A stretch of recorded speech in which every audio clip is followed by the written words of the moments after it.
Halo semuanya, sawadee-krab. Selamat datang kembali di segmen analisa. Hari ini kita dikejutkan ya dengan berita di mana dari Kadif Humas Polri menyatakan CCTV yang berada di lokasi kejadian, tepatnya di kediaman Kadif Propam Polri, itu sudah ditemukan. Apa kabar nih dengan pernyataan dari Kapolres Jakarta Selatan di awal press conference Senin lalu bahwa CCTV katanya hilang. Bukan hilang ya, ada yang bilang rusak, ada yang bilang tidak terpasang, tapi kalau aku cek dari jejak digital dikatakan adalah tidak aktif sejak 2 minggu sebelum kejadian.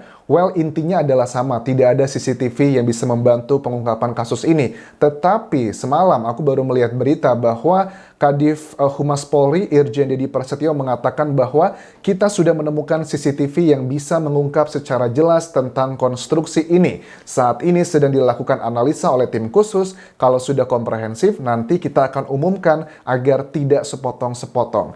Wow, ada apa nih dengan penyidik, terutama dari Kapolres Jaksel? Kenapa mengatakan dengan sangat lantang? Ada banyak jejak digital yang menunjukkan bahwa katanya 2 minggu sebelum kejadian memang CCTV-nya rusak, tapi sekarang ditemukan. Apakah ini gara-gara kita ketahui ada sejumlah jenderal dan juga masyarakat Indonesia di internet mengatakan bahwa kayaknya nih kejadian ini sangat unik sekali ya, karena yang terjadinya ini adalah pelakunya dan juga korban adalah polisi, lokasi kejadian di rumah kediaman polisi, yang menyelidiki juga polisi, yang mati adalah CCTV. Padahal yang mati adalah Brigadir J, kita ketahui, yang merupakan anggota kepolisian juga. Apakah karena semakin viralnya, seperti kita ketahui sejumlah orang juga mengatakan jangan-jangan no viral, no justice dulu nih buat kasus ini. Karena memang yang dugaannya terlibat dalam kasus ini, kita nggak bisa munafik lagi lah. Dugaannya adalah ya Irjen dari Pak Ferdi sendiri yang dugaannya adalah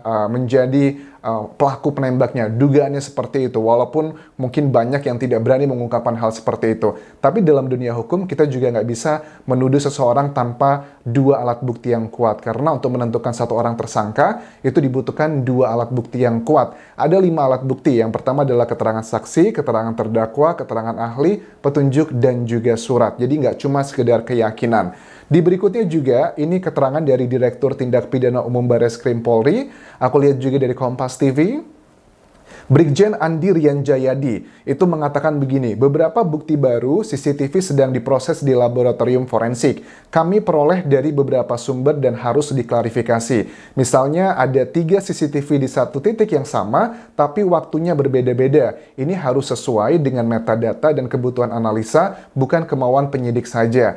Oke, aku setuju sekali untuk mengungkap data-data ini memang dibutuhkan data-data forensik yang kuat ya. Karena jangan sampai kita tidak mendapatkan datanya secara komprehensif. Tapi yang perlu kita kawal juga, dari CCTV ini haruslah jelas, kita harus melihat nanti, harusnya sih dirilis juga ya CCTV tersebut karena sudah menjadi perhatian nasional. Kalau aku lihat kasus-kasus di Indonesia aja deh, nggak usah keluar negeri. Banyak kok kejadian-kejadian pada saat penyidik menyampaikan A, B, C, dan D, itu tidak hanya sekedar keterangan dari penyidik, tapi juga disampaikan evidence-nya. Kita nantikan apakah keterangan dari Direktur Tindak Pidana Umum Bareskrim Polri ini akan segera terrealisasikan. Kita ingin melihat sebenarnya CCTV yang sudah dikumpulkan ini apa aja sih yang terlihat di situ. Apakah benar dugaan dari masyarakat ini bukanlah aksi saling menembak, tapi adalah dugaannya Brigadir J cuma ditembakin aja. Karena dengan fakta yang kita temukan, ada 7 tembakan yang dikeluarkan dari Brigadir J tapi tidak mengenai Baradae sama sekali.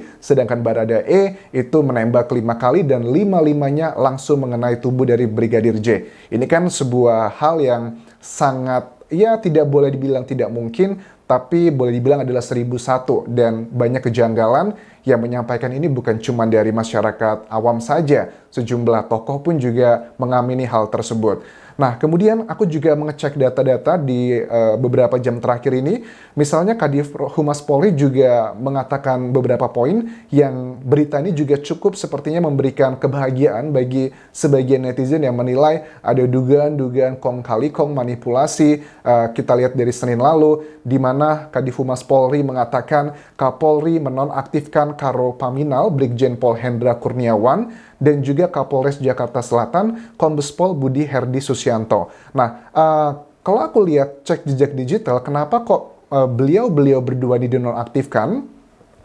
Ternyata kalau aku melihat dari sini, kayaknya ini ada dugaan teman-teman. Dugaannya kalau untuk Brigjen Pol Hendra Kurniawan, itu adalah dugaan intimidasi ke keluarga Brigadir J. Sedangkan kalau untuk Kombes Kapolres Jakarta Selatan, Kombes Pol Budi Herdi Susianto, itu dugaannya karena melanggar SOP, misalnya tidak memasang garis polisi dan sebagainya. Nah, ini juga bukan isapan jempol belaka. Salah satu jenderal juga purnawirawan yang merupakan ketua RT di wilayah setempat juga mengatakan, saya nggak tahu kalau ternyata ada terjadi aksi tembak-tembakan di hari Jumat tersebut. Saya baru tahunya ya sekarang-sekarang ini aja. Itu kan menunjukkan tidak ada garis polisi yang dipasang untuk mengamankan TKP, karena 48 jam setelah kejadian itu adalah waktu yang krusial semuanya untuk alat-alat bukti yang telah aku sebutkan tadi.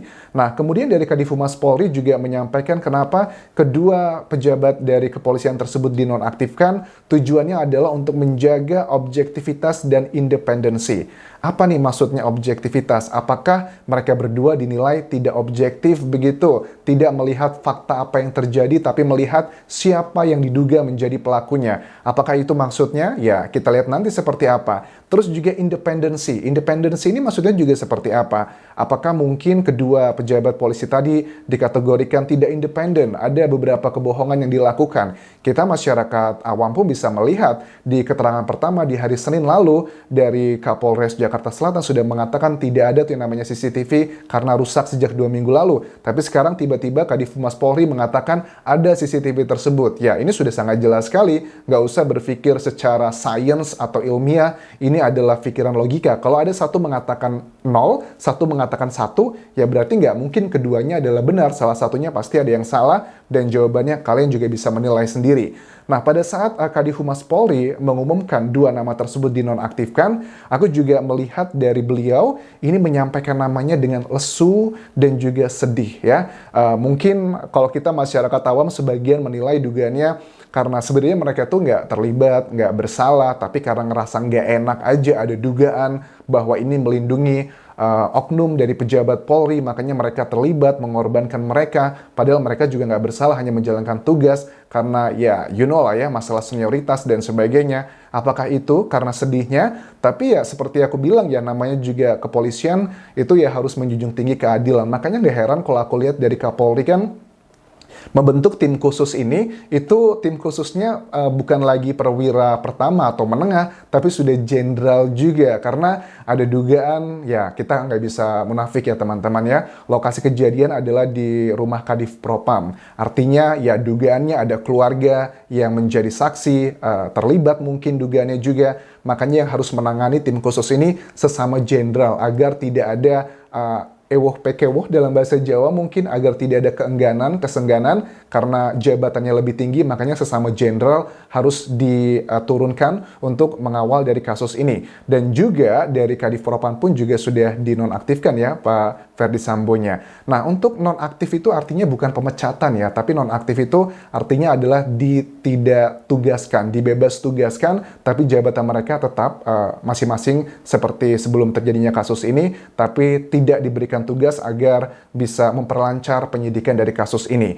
Nah, kemudian kuasa hukum dari Brigadir J itu juga menegaskan berkali-kali di sejumlah media massa untuk dilakukan otopsi ulang. Tapi otopsi ulang ini nggak sekedar otopsi ulang, tapi harus dilakukan oleh sejumlah lembaga rumah sakit lain selain dari Polri. Ya, which is good ya, karena secara logika aja yang pertama kan dilakukan dari Rumah Sakit Polisi Indonesia, dan hasilnya kita belum tahu. Nah, dari tuntutannya ini disampaikan adalah ada beberapa rumah sakit yang diminta untuk melakukan otopsi kedua ini, dan dari penyidik dari Kadif Humas juga mengatakan it's okay fine kalau memang mau dilakukan otopsi yang kedua, tapi dari tim kuasa hukum meminta ada dari Rumah Sakit Angkatan Darat atau Angkatan Laut, kemudian juga RSCM, dan satu rumah sakit yang swasta nasional. Menurut aku ini bagus sekali, walaupun kita nggak bisa menutup mata, untuk otopsi pertama aja belum keluar hasilnya. Dan satu lagi yang harus aku ingatkan, bahwa foto-foto dan juga video-video yang diupload oleh keluarga Brigadir J ke sosial media itu adalah foto pasca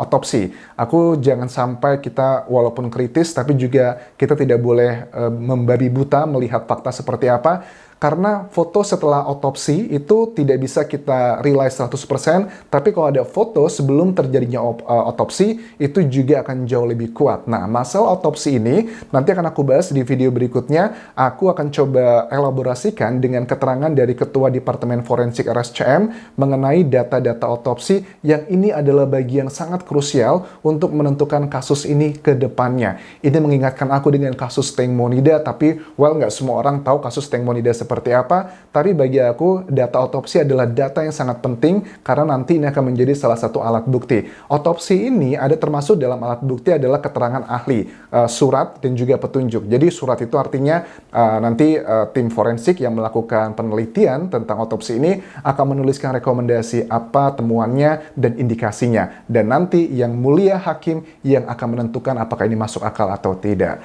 That's all yang bisa aku update untuk video kali ini. Terima kasih sudah menonton. Jangan lupa follow Instagramku di Anjas di Thailand karena di situ aku sudah show ada video di sana secara detail, foto-foto dan juga gambar detail tidak disensor dari Brigadir J. Tujuannya bukan untuk tidak menghormati korban atau privacy, tapi agar kita sama-sama tahu apa sih yang sedang kita bicarakan, otopsi ini seperti apa. Makanya aku upload di Instagramku di sana. Jadi silahkan kalian lihat di sana. Terus juga jangan lupa follow Facebook pageku serta subscribe channel YouTube ini. Kalaupun kerap semuanya, bye-bye.